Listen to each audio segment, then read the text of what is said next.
গিয়েছিলাম ঈদের ২ দিন আগে হঠাৎ প্ল্যানে বাড়িতে, অল্প কিছু সময়ের জন্য।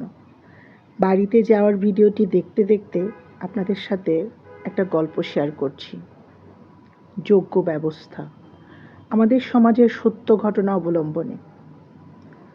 বৌমা, আজকে রাতের খাবারটা দিলে না?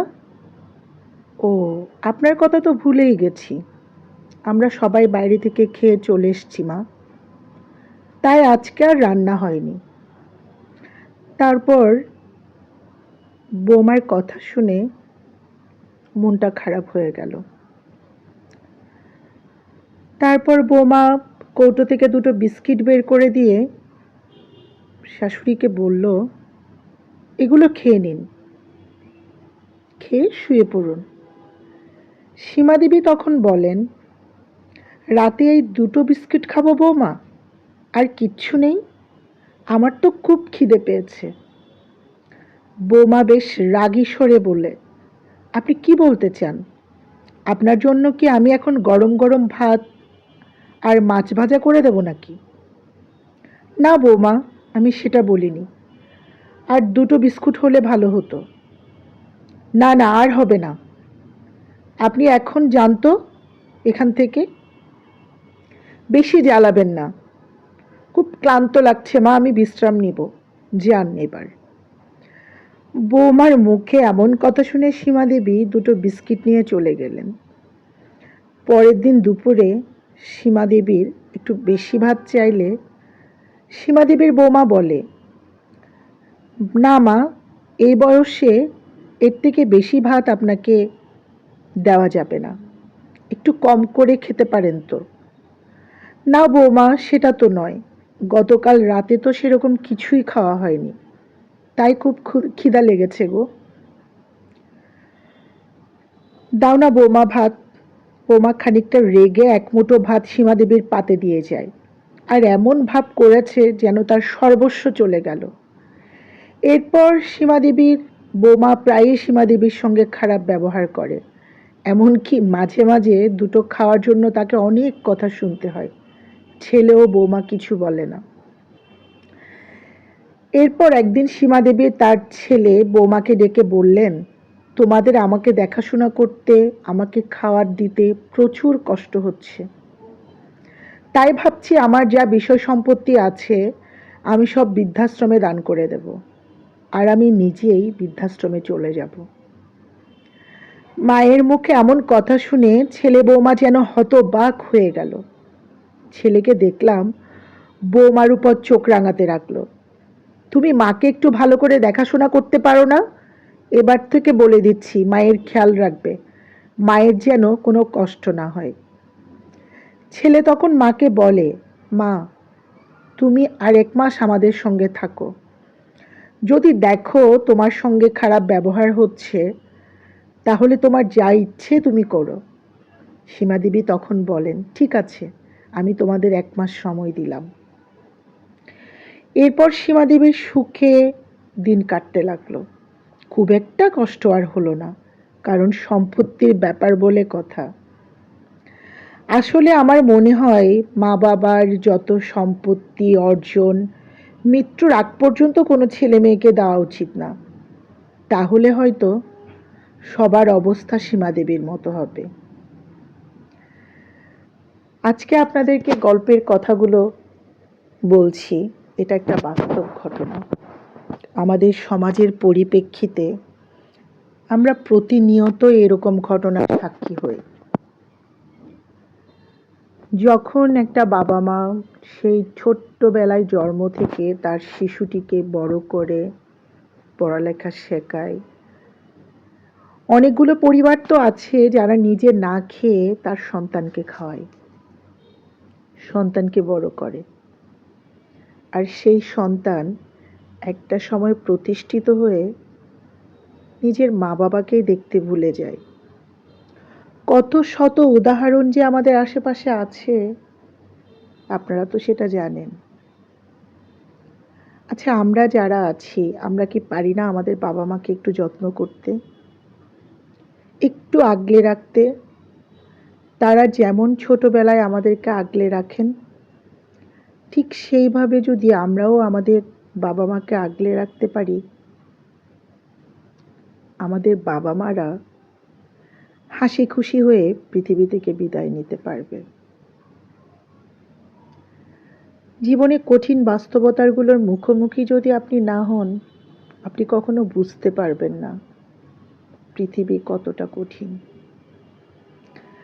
সামনে যখন কোনো বৃদ্ধকে ভিক্ষা করতে দেখেন, কখনো চিন্তা করেছেন সারা জীবন তিনি কি করেছিলেন? নিশ্চয়ই সারা জীবন তিনি অনেক পরিশ্রম করেছেন, কিন্তু তাকে দেখার মতো কেউ কি ছিল না? কেউ নেই? জানি না আসলে। সমাজ ব্যবস্থা, পরিবেশ কেন সীমাদেবীদেরকে তৈরি করে? কেন একটা অন্য পরিবেশের মেয়ে এসে আমাদের পরিবেশে খাপ খাওয়াতে পারে না? আবার ঠিক তার উল্টোটাও হয়।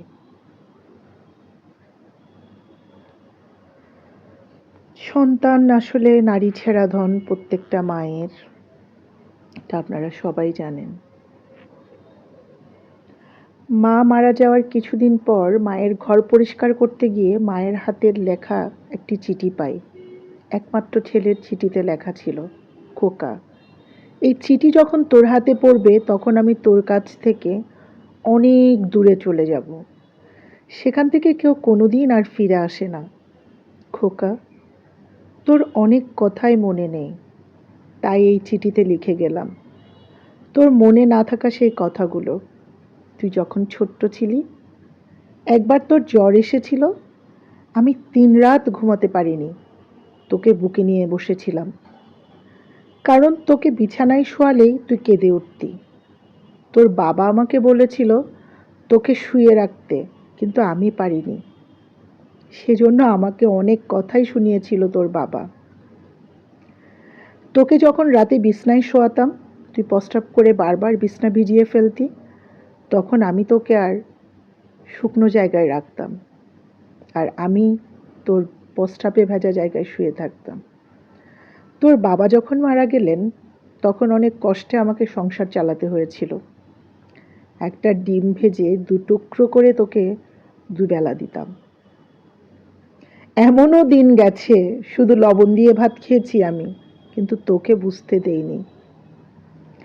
একদিন রান্না করার মতো কোনো চাল ছিল না ঘরে, তখন কোনো উপায় না পেয়ে এক বাড়িতে কাজ করে কিছু চাল এনে ভাত রেঁধে খাইয়েছিলাম তোকে।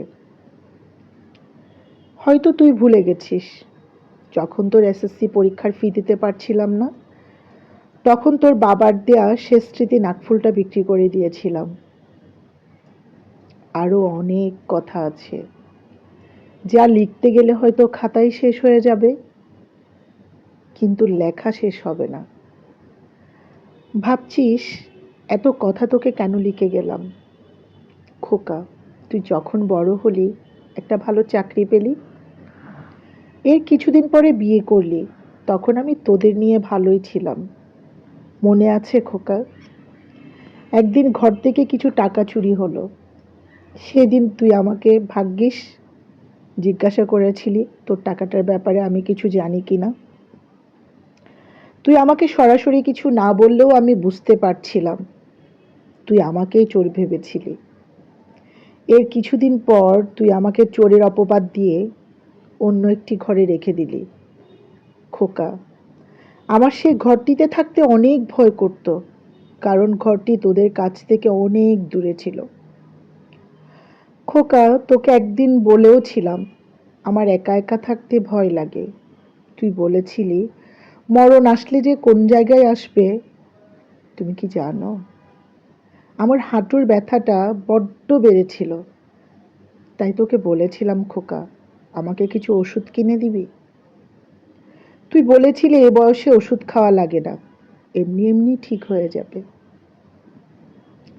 খোকা, বিছনা থেকে উঠতে পারতাম না, শরীরে ফোস্কা পড়ে গিয়েছিল, শরীর থেকে পচা গন্ধ আসত। কতদিন যে স্নান করিনি তা ঠিক বলতে পারবো না। খোকা, তোর ঘরটা ছিল আমার ঘরের থেকে অনেক দূরে। কখন আসিস, কখন চলে যাস, আমি কিছুই দেখতে পেতাম না। তবুও পথের দিকে তাকিয়ে থাকতাম।